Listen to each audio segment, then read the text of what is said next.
Okay, for those of you in the back there, I'd love for you to maybe come closer if you would like to, so that we can have those that come in late just join us and not create chaos.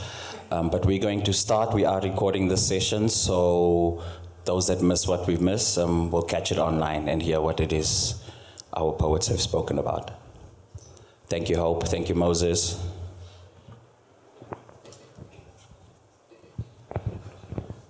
Now, for those in attendance and those here in spirit, I'd love for you to please, I'd love to welcome you to this session, which is the book launch of English Alive, the 2025 anthology edited by Kirsten Dean, and also The New Carthaginians by Nick Makoha, all the way from the UK. And today we're going to be talking about just a bit about the books, and they'll also explore the themes and the ideas that hold it together and give us a little insight, and hopefully encourage you enough through this talk to go outside and buy the books. So without any further ado, I'd like for you to please put your hands together, all the hands that we have here, and welcome to this space, Kirsten Dean and Dr. Nick Makoha, please.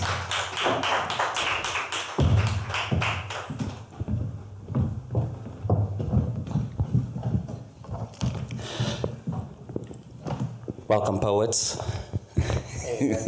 I can't complain.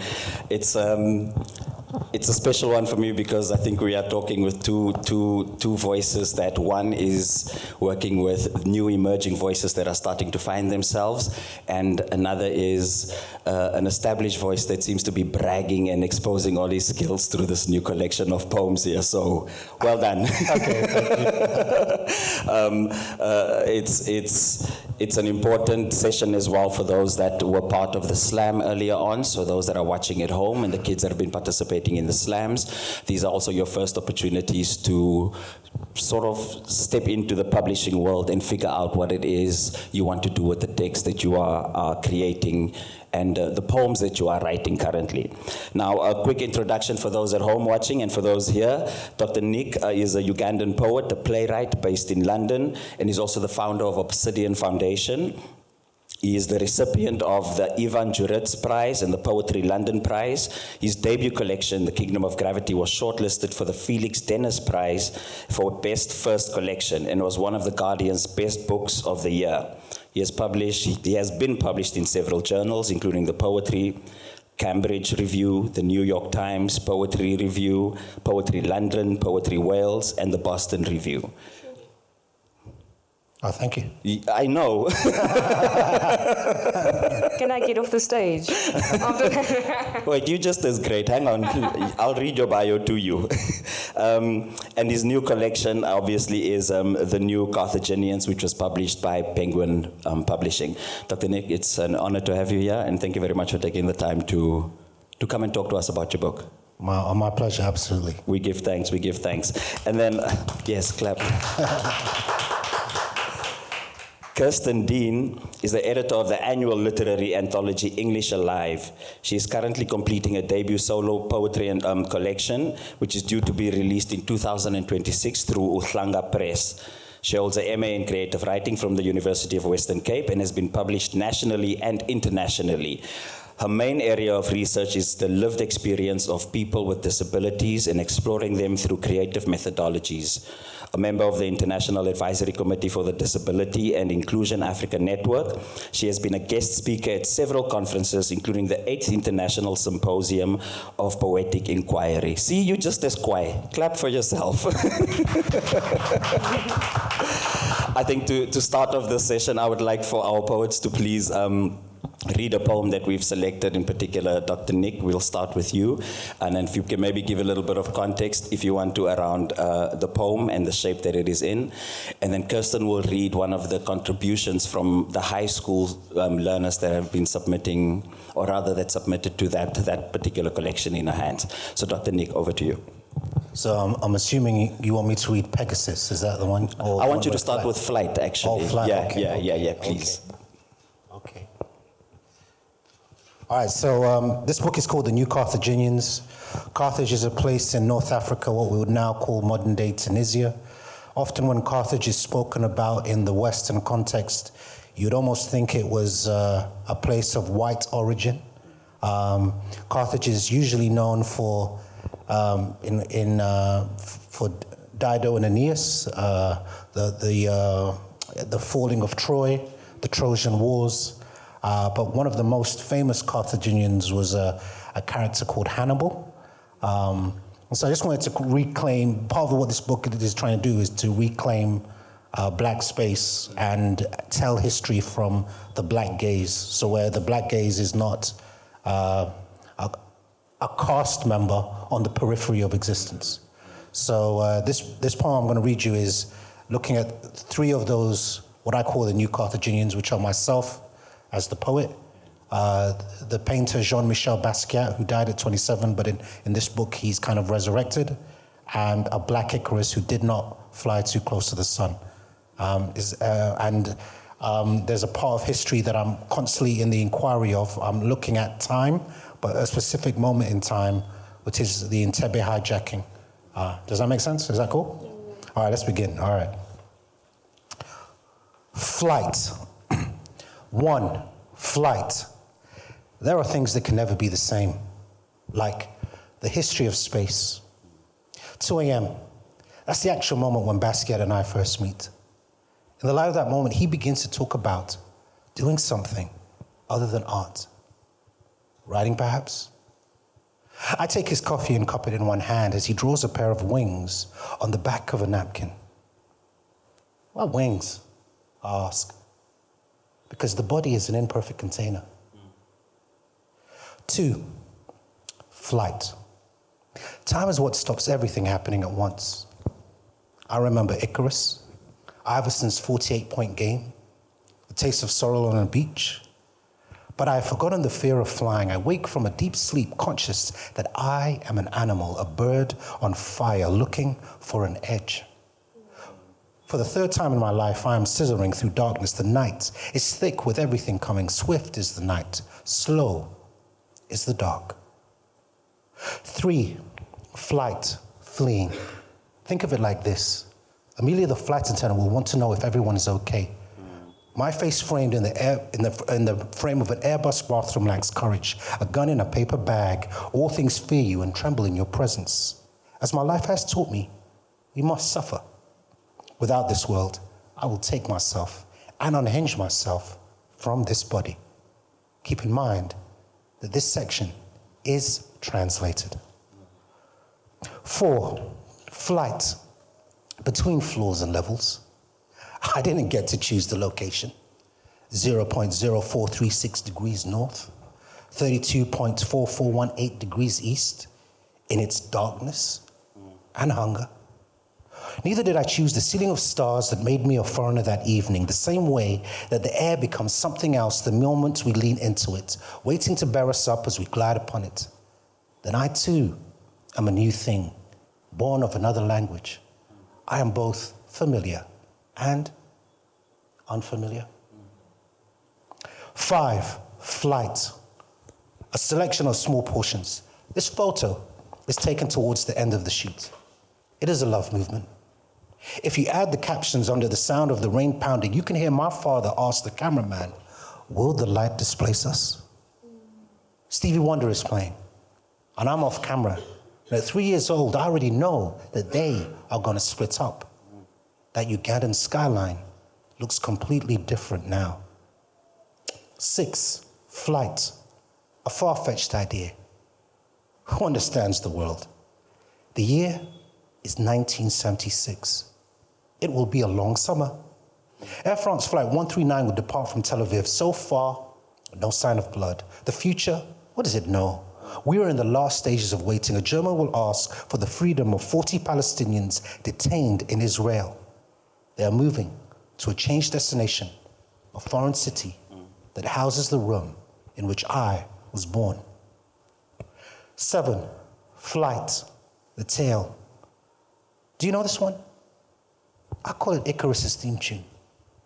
He flies away like a dream and they cannot find him. Even like a vision of the night, he's chased away. Job, chapter 20, verse 8. Thank you. Thank you. Flight. Brilliant poem. Dr. Kirsten. Will you please also tell us just give us a bit of context around the publication and how it is that poem landed up in there and who that person is?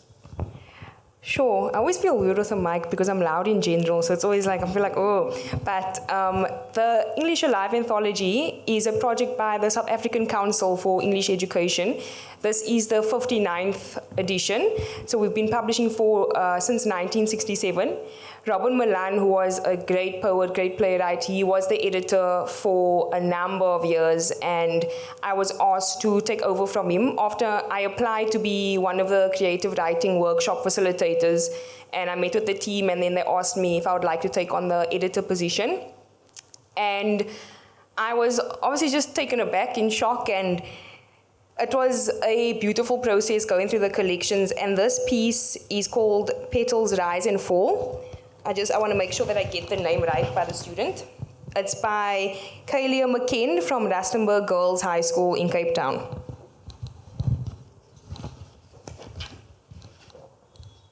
Petals rise and fall.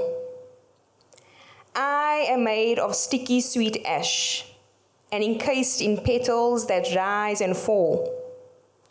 Pooling, tugging, desperately peeling. I am hyperventilating. I recoil. Petals encircle me and wilt. Gently floating, I throw myself at the ground. I ignite. I am rising like the sun.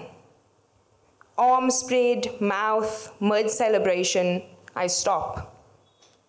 She drops a basket, cling, shatter, cling, snap, gone. She offers me her palms, helpless, staring, afraid. I am uncertain. I dare. We meet in a fluster of anticipation, giggling, stifling the unreal.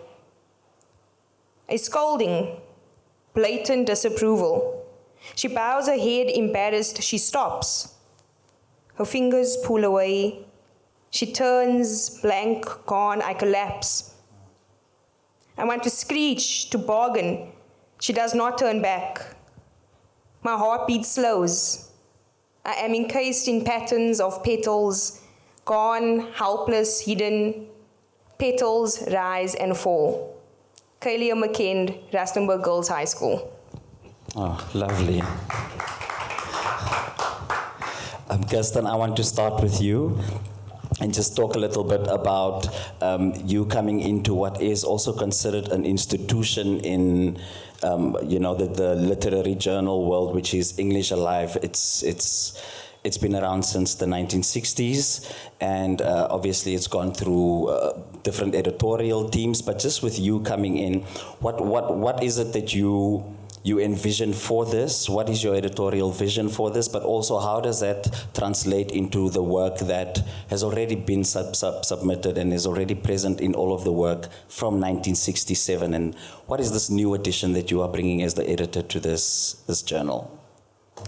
Sure, I'm tempted to just read my editor's note, but I won't do that. It's an easy way out. But I think because it's a journal that has been around for so long and has had editors that are really, well-known poets, it's always been centered around the craft and just the talent and just the young writer's ability to master the craft. And don't get me wrong, that is very important. But when I took the job, I said to them, I'm about to, I don't want to swear, but shake stuff up, basically. And I said to them, the important thing with young writers, and I think, poets in general, is that it is about the story itself. It's about what they are sharing, what are they sharing with the people around them, with the older generations. And I love teenagers. They just they give me so much life. And when I was going through the submissions, we got over 300 submissions nationally. And there were poems where you could see, okay, this student is really good at the craft, their attention to detail is it's out of this world. Some of them you wouldn't even believe their age. And then you get others who you can see, okay, they might not have as much experience with mastering the craft, but the ability to tell a story about the experience was just amazing. So when I was choosing submissions, I looked at 3 different categories. I looked at the writer's ability to be vulnerable in a new way, in an honest way. Honesty was a big thing when I was looking at the submissions. The ability to just express their everyday experience, and also the way that they give the reader new insight as to the experience of the young South African and the young teenager. So that was the 3 categories I looked at. So in the collection, you get poems that are just like, the craft is amazing, the detail to structure and everything. It was so fantastic that I was just like, no, this is, this has to be selected. And then there are other poems where just the poet's ability to be so honest.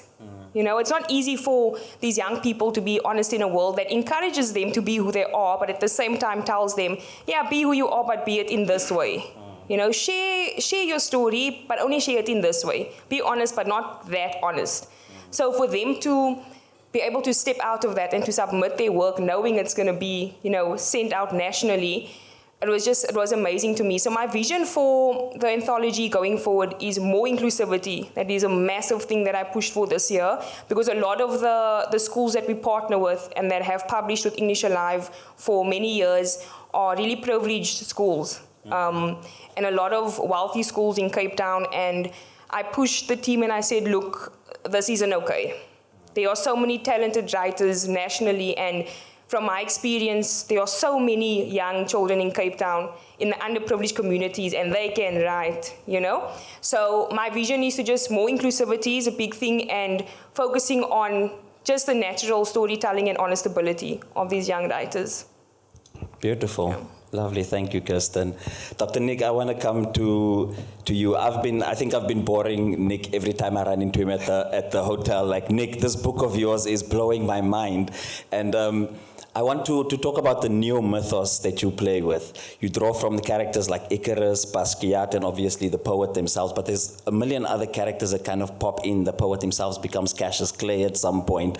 I want to know, how do you decide upon these artistic or mythical figures? And what do you think they bring to the text that you are trying to, the project rather, and this reimagining of Black identity and resistance that the book is holding together?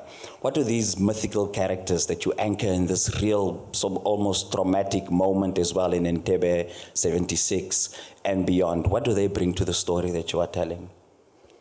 Oh, that's a good question. I'm going to try and answer it succinctly, but kind of giving you a few ingredients with it. So the first thing is I wanted to tell an African story, but oftentimes if you look in the media, people don't want to hear an African story. They want a Western, or they want an African story. The African story comes through the Western lens and the Western perspective. So then it usually gets erased. And then so the question you asked before that is, how do I tell an African story? That was the question I was asking the whole way through the book. How do I tell my African story?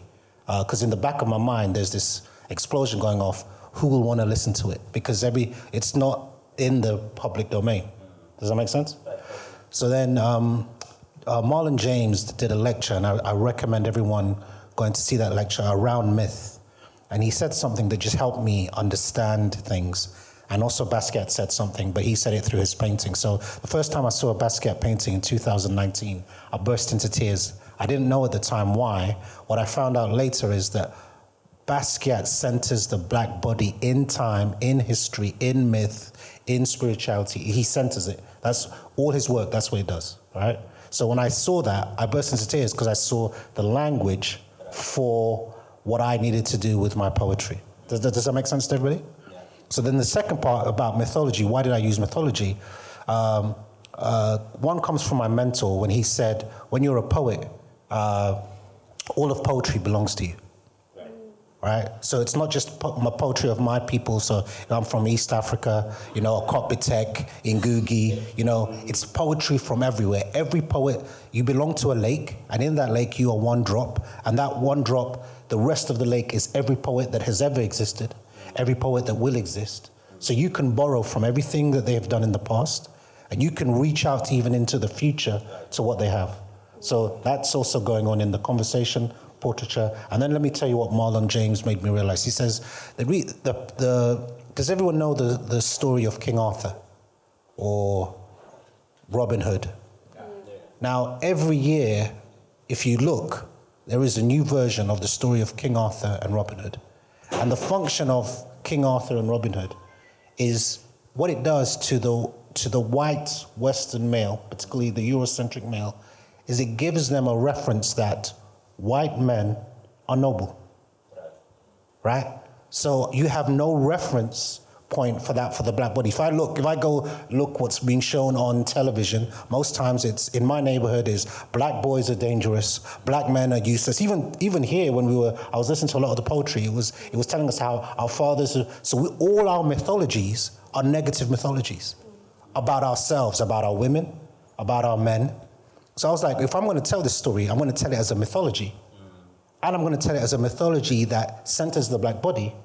And I'm going to tell it as a mythology that honors the black body. Does that make sense? Totally. I don't know if I answered the question, but I tried my best. I love that. I mean, also you and there's a play on the now and time, but time itself in the text is not linear. And there's a line that you have where you speak specifically about time is a way to stop everything from happening at once. And I feel in terms of form and the way you play, you break that rule by allowing everything to sometimes happen all at once in the poem and punching us in the gut and stepping back. And I think this is a question to both of you. How do you sort of walk that line between, readability and writing a poem and the risk of form and sort of stepping outside of what is normal and what people generally consume? So Kirsten, you as an editor, for instance, where's the line between quality and really a poem that steps beyond or steps outside and asks you to also prod your own sensibilities as an editor? And for Nick, the same really, how do you manage that relationship between those two? We'll start with you, Kirsten. I think for me, the first thing when I read a poem, the first thing that I take note of is, have I felt something? Doesn't matter what it is. I like to feel like, when I read something, like, oh my word, like what is that? Like what just happened to me? Like I want a poem to make me want to scratch at my skin. So for me, that's always the first thing that, if I read a poem, especially with the submissions, I mean, it's tough because, it's a lot of submissions that we get. So if I'm reading it and I don't feel anything, but the form is good and the craft is good, but it's also what one would expect, then for me, it's normally a no, it depends. But I think the poet can, go beyond those norms and try something different if it has an effect, because I always tell people I don't see many rules in poetry, if any. For me, it's all about just doing what you want in a way that is effective, in a way that, shows what you go through. So if a poet is trying something new when they send in submissions, and I can see this as something, this is going to do something to someone, whether it's me or the next person, this poet is trying to step out of the norm. So as long as it makes me feel something, whether it's normal structure or the expected structure or something else, as long as it's just doing its job of shifting the human that interacts with it. Dr. Nick, that's sort of kind of personal for you because you're not editing or reading or deciding on someone else's work. So for you, that line between, taking the risk and doing the disruptive work in the text and allowing for it to act unnaturally, versus what it is you're also trying to say and making sure that it doesn't get lost in all of the extra happenings that are happening throughout the poem, the references, the intratextuality, the intertextuality, the constant back and forth between space and time and person. And how do you navigate that and make sure that the poem itself also survives and the story you are telling there? Or is that actually the story you are telling? So it's a long question. Yeah. All right. So time is an important ingredient in life. It's actually probably the most important commodity that we have. When you look back at your life and you're about to die, you will look about all the people you love and you think, did I give them enough time? So time is important. And if it's important to people, it's also important to the poet. But in poetry, it's a different ingredient. So I'm always interested in how I can move you through time. So a good poet is a time traveler. So, but the first purpose of a poem, and a poem can do many things, is connection, right? So I'm trying to connect with you, the things that are going on either in my world or that I'm observing. So what it is with time specifically, what I'm trying to make you understand in this book is how a black body experiences time. So, you know, you've heard of double consciousness. Right. So a lot of times why I'm disorientating you, because to be a black body is disorientating. You know, if you think of, you know, when George Floyd was killed, what we saw was a black man being killed when he was asking for help, when he was calling for his mother. So when he was crying. So he's experiencing time as, gosh, when I cry, in other words, when I'm vulnerable, I can still be killed. When I'm crying for help from a policeman who's supposed to help me, he will not have compassion. So that's a different experience of time. So that violence that you're talking about is actually a violence of general human existence. You know, I'm sure if, you know, I'm a man, but I'm sure that women experience the same kind of disorientation of the body, right? But I'm talking about, I'm specifically looking at black existence. Right. Sometimes I can be in the same space as a white person. I'm experiencing a totally different world. So that violence, I'm trying to make you understand it. I'm not trying to make a passive text. Yeah. The text is not passive. Yeah. I'd suggest all of us please go out there and buy a copy as well and engage with it, because it's a really interesting, and I like the way you allow for the text to do what you feel the black body is going through, which is disrupt your comfortability, make you feel like you are sitting in a moment and you are almost sure of yourself, and then there's something else that comes jetting through the poem and reminds you of there's an entire existence around this moment that you can interrogate, that you can play with, which is a really, really interesting way in which you've allowed the poetry to exist in the book. So yeah, I'm really enjoying it. Kirsten, I want to come back to you and talk specifically about, because we're going to run out of time, but I want to talk about your submissions, which is all year round. And you asked the kids from all around the country to submit, but you also touched on something which is an important question I wanted to ask in terms of accessibility. So those that are in rural areas, are outside of your scope, how are we making sure that call out gets to them? And also if you can just share with some of the learners that are in here from earlier on, that how they can go about doing that, submitting. Sure. So, luckily for me, I when I got this position, I really had a lot of connections in, you know, less privileged schools and working with teenagers that come from backgrounds where, you know, it's tough. These areas that they live in, I mean, if it's not drugs, it's rape, it's gangsterism, it's, you know, it's a lot of things that are going on. So luckily I really had those connections from working with the students one-on-one, because I would do, I do creative writing workshops on the weekend with schools and homes for girls. So I'm really just in the process of working with the head of the education department for the Western Cape. She's a big fan. She came to the launch of English Alive at Open Book, which happened in September. Yes, in September.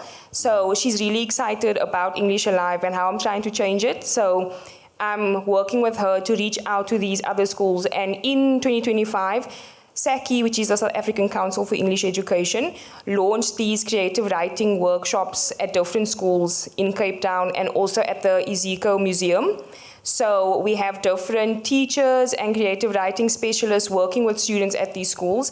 So I'm pushing to have more facilitators so that we can go into these schools in the underprivileged communities, and also if we can find writers that are from those communities themselves to work with the students, because it's encouraging for them to see, oh, here's somebody just like me, grew up just like me doing this. I do a lot of work with the Cape Flats Book Festival, which happens every year in February. So they are also partnering with us to identify schools with learners that would be interested.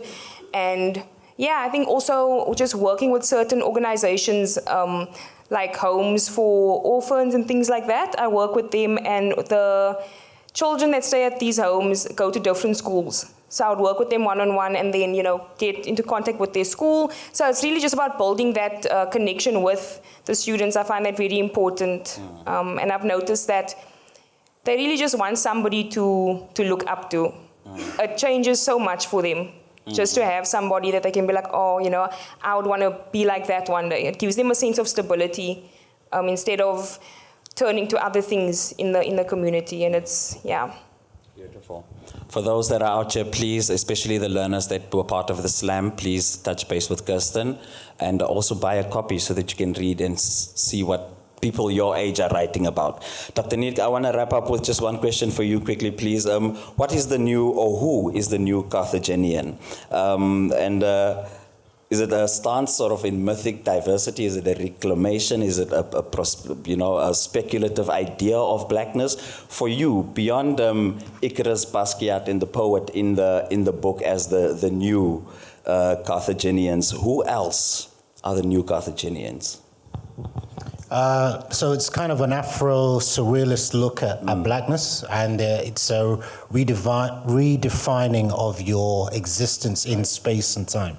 So the book itself is a mural. It's split up in 3 parts. So the Deep Space Quartet, the Codex, and then Eroica, which are the 3 parts. And the whole book is what it's looking at it's kind of a mirror. It's a mirror for me, so my life.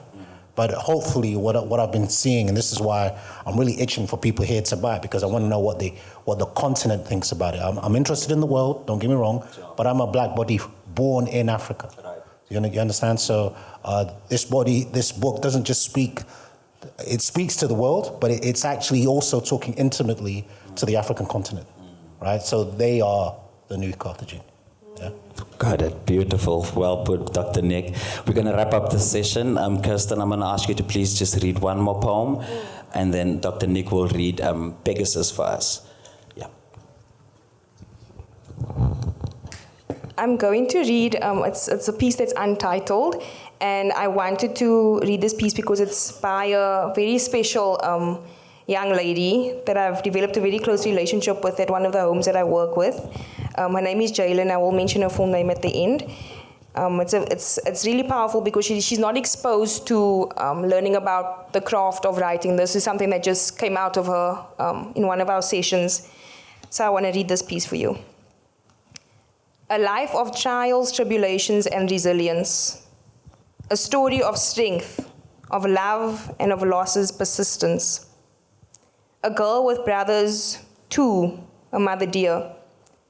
A grandmother's guidance through joy and fear. Homes burned to ashes, nights spent astray.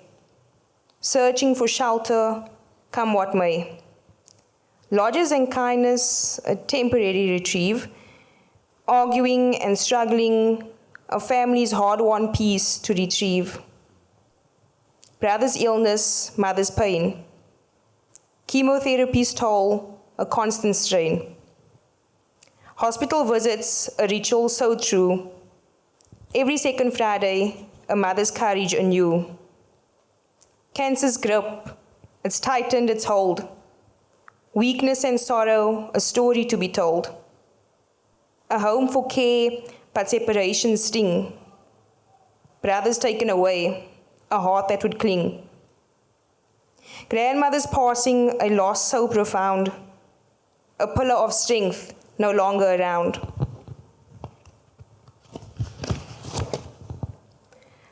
The home's challenges, a new test to face. Girls' cruelty, a lonely, sleepless place. The news arrived, a thunderous blow. Mother's passing, a grief that would grow. No goodbye, just a cold hospital bed. The funeral farewell, a final goodbye. Watching mother go, a soul that would cry, lost all hope in darkness and pain.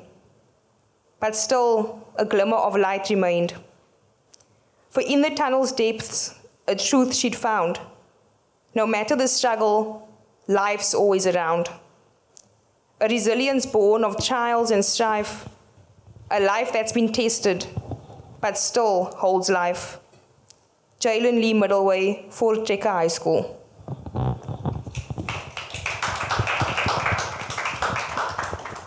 This poem is called Pegasus. It's actually two poems combined. One is called Pegasus, one is Now the Time. Now is the Time, and they're both paintings by Basquiat. And they're ekphrastic poems. But when you combine them, there's a third poem. And I'm going to read the combining of those two poems. And it's done through the logic of footnotes. So I'll just read it as that. And I just want to thank you for coming to this event. And let you know that the book is on sale, special price for my South African brothers and sisters. Ubuntu. Jokes. Anyway, Pegasus, Now is the Time. A friend of mine, who was not yet ready to visit his friend in another life, insists that the West, the first illusion, had a good working relationship with the regime. At their command, nothing escaped. Time refuted its dimension and became a distance between points. His wife had worked for some politician, or was it his wife had dated some politician? And now the politician wouldn't return her calls. She didn't know that selfish ambition imitates a narcotic dream. And now, a narcotic dream, sorry about that. Skin like midnight, waist like a moving river, eyes like colored glass. They had met over drinks just before the coup in January of that year in a conference upstate. She opened up as one would to those godlike entities in Kubrick's Space Odyssey. Now they had him in custody, weightless and transformed into some sort of reverse Superman, the politician, on suspicion of normalizing proceedings, whatever that means. This is a mugshot. Staged, of course. Something was missing.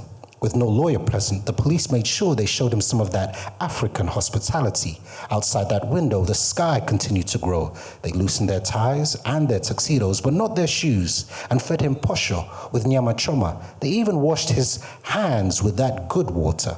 Much later, they would become heavier entities in the world. You can't have hospitality without a cold beer. Believe me, I've tried. They drank to his future. They drank to fast love. Because he mentioned the wife's name. They drank till he showed the other side of himself. On this side of paradise, nothing is ever offered without reward. A plane drifted downwards. Birds came into sight. The no smoking sign came on. They filled their blood with mercury. Or was it they filled their blood with war? There must be some kind of mistake, the politician insisted. His face was the moon. Hijackers argued about money as blood rushed to their ears. And to think, just a few weeks ago, he had got his golf handicap down to 10. This is a man who normally everyone believed. A man with a philosophy, now a low-burning flame. A man who spoke like he had a secret, who once was shown a diagram given to him by his secretary, all 5'7" and 191 pounds of her. Confidential blueprints were a currency with which to negotiate. Time must never be thought of as pre-existing. But he didn't play that game. This is a photograph of that politician in an upstairs room next to a vase filled with dahlias. They're with a reporter now who is trying to fill in the blanks. Satellite photos of a field and fighter planes that plunge like arrows lead us to a Swiss bank account. Code name, Pegasus. This must be a mistake. Perhaps Hegel was right when he said, the finite world is a reflection of the mind. Even the darkness hides its face as the sound of the storm moves away. Thank you. Thank you so much, Dr. Nick. Thank you, Kirsten Dean. Books are outside, 250 Rand for the New Carthaginians, 180 Rand for Kirsten Dean's, and Dr. Nick promised to sign it outside. Those that are interested, please go and talk to the authors. They'll be hanging back for a bit. Thank you very much, everyone, for joining us. Please do hang back for the next session. And see you soon. Thank you.